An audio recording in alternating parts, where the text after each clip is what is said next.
In this video, I'm going to show you how you can find the average value of a function with three independent variables. So this is our domain here, where x is 2, y is 2, z is 2. So this cube here is our domain. But to find the average value, we first need to understand what's being asked here. So let's try and understand it first. So cast your mind back to calculus 2. To find the average value of y, so the average value of y is given by you working out the area of one hump. So remember, this was from the previous video, and once you've got your area, then you divide it by this length, and then you can imagine this as a machine where you input one variable and then you get a variable y out.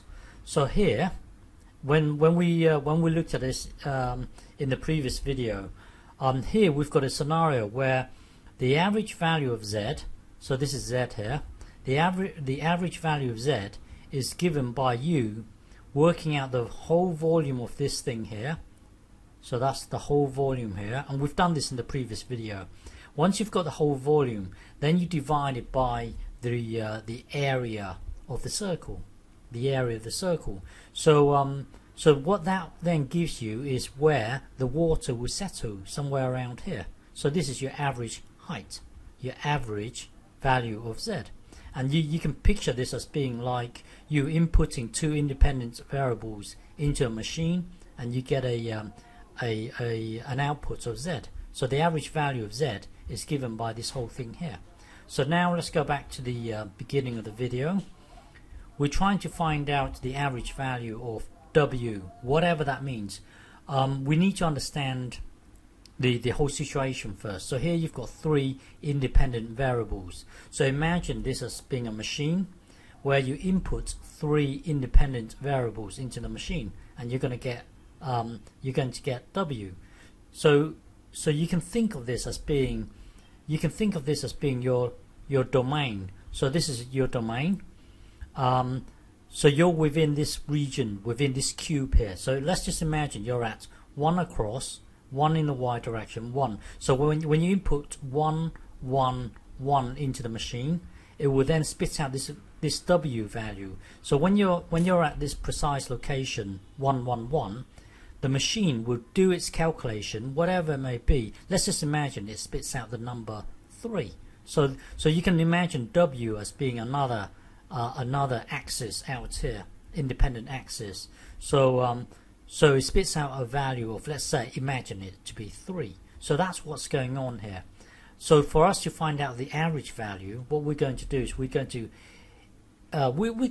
going to extrapolate from what we've seen in the past. In the past, we would work out the whole area divided by its length. So this is one independent variable.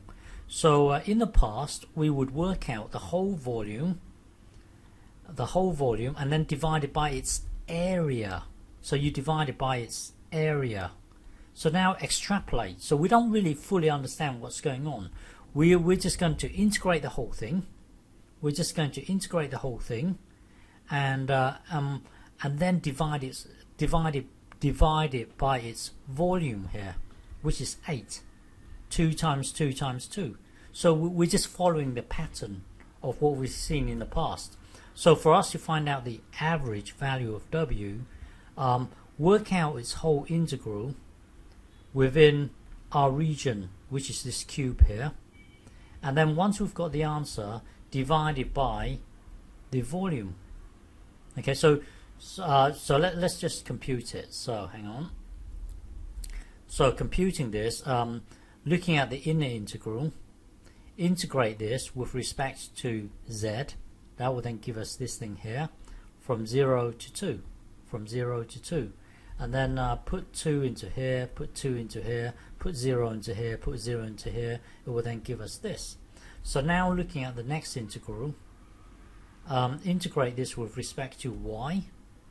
That would then give us this thing here. This would then give us this would then give us this, from 0 to 2. from 0 to 2. Now put the 2 into here and into here. That will then give us this thing here. And now integrate it with respect to x. So when you integrate this, it will then give you this. Integrate this, it will then give you this. From 0 to 2. From 0 to 2. So put 2 into here, put 2 into here. That will then give you this.